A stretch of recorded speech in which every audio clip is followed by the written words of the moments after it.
Okay, ready? Go.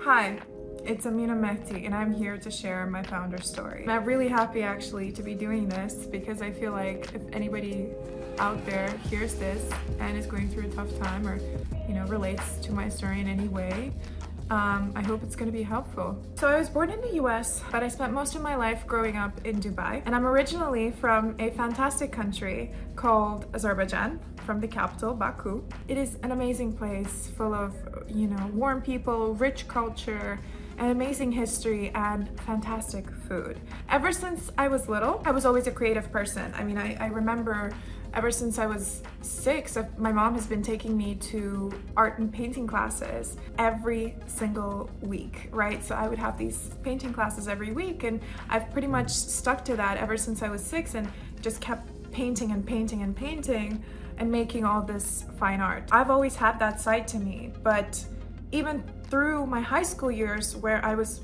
practically pushing out paintings every few months, I started to notice that most of my work had a very dystopian angle to it. I would often paint alternate realities or hyper-realistic, futuristic kind of perspectives. And that's kind of how, when I was in school still, I created an exhibition for one of our high school requirements, and the whole theme was titled Dreams. I think that's where my, I would say, creative vision for the work I do now was truly born, because I really wanted to create this alternate reality where we could live and I could live, where I could escape to and have my own little fantasy land. Now, even though I did really love art, I've convinced myself through my high school years and right before I went to college that being in the arts industry was not something that would sustain me in the long term. I had the whole stereotype of the starving artist, and I thought that that would be my future if I pursued something I truly loved. I also had a varied amount of interests, so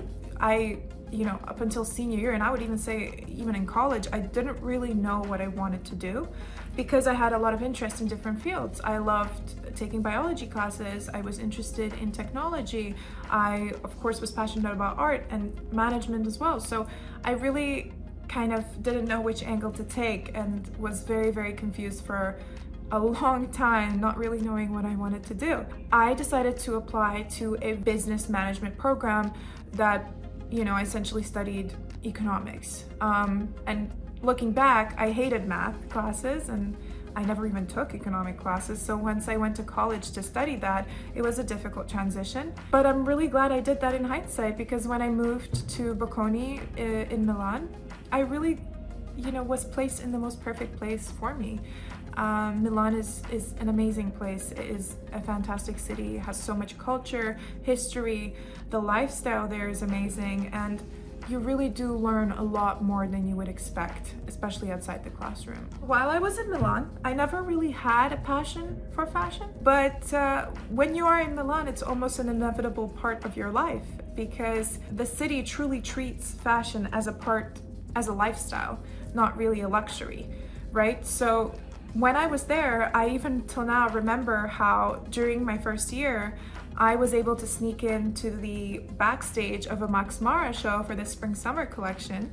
It was an amazing experience. It was wondrous. I was seeing all these famous fashion models getting changed and, going off one by one to the runway and seeing the craziness and the madness, but also seeing how much creativity there is in this whole process. And it was really one of the best experiences for me. It was just completely inspiring in its own way.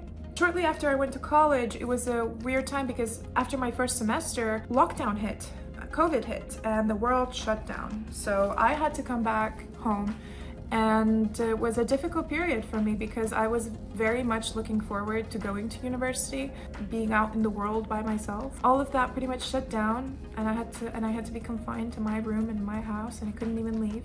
So it was definitely a difficult period in terms of, mentally and just in terms of the plans I had for myself, just like many others, I'm sure. Because that happened, I was able to spend so much more time on social media.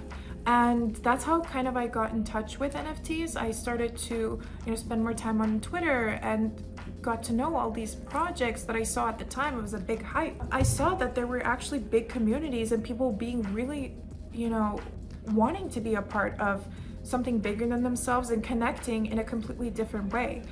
They were almost, now looking back, they were almost creating a whole identity in the virtual, and I completely love that. It went in line with my art themes and what I was, exploring even before I got into NFTs. So it was definitely something it really fit with my personality and my preferences. As I was on Twitter, on Spaces, just checking people out and everything, it's kind of how I started to learn about NFTs and what the blockchain really was.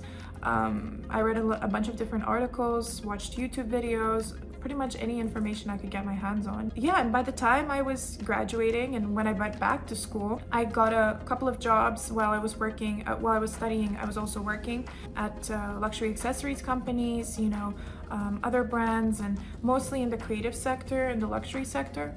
And because I was also working, I was in touch with a lot of toxicity in the fashion world. A lot of the company I worked for was, supplying goods for big fashion houses in Milan. And what I really came to see is that people were being exploited oftentimes, and it was a very cutthroat environment. It didn't have as much of a sense of community as the NFT world did, and I was already, involved in that scene as well. By the time I was graduating university, I had this choice. I was thinking, it was 6 months before I graduated, and I was thinking, okay, well, either I go into this field that I do like, but the environment is just very toxic and not something that I see myself being happy in the long term, or I take the leap of faith and I start something myself and do my best and actually make something that is a direct reflection of me and my personality and what I do.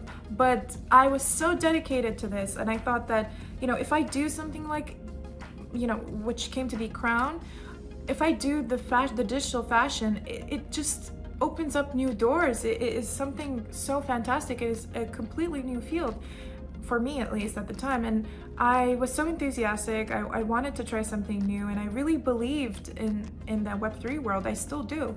So it's almost happened naturally, if that makes any sense. And in April of 22, I founded my company. And, I started to essentially design and push out the current collection that we have, which is hoodies, 891 hoodies that are all created from impossible materials. Mixing in my passion for dystopian cultures and looking at essentially just how creativity can push the boundary of what people believe to be possible. That is really what I tried to do with Crown. I wanted to give the people the opportunity to essentially be who they want to be, but in a digital world. As we go forward, the technology evolves at incredible speeds. I mean, look at AI, right? Like ChatGPT 4 came out recently. It's a fantastic tool. So seeing this progression of technology, understanding that, not only my passions, for example, for creating a dystopian reality and a digital self-persona, looking at just how we can translate a traditionally conservative society or community like the physical fashion world into the digital is a revolutionary concept, right? So I started looking into different gaming platforms, how we can make digital fashion wearable, and brought all that utility to the collection that I've been building now for the past few months. And it's been an incredible process. It was incredibly tough. Considering how I did not have a very strong background in tech.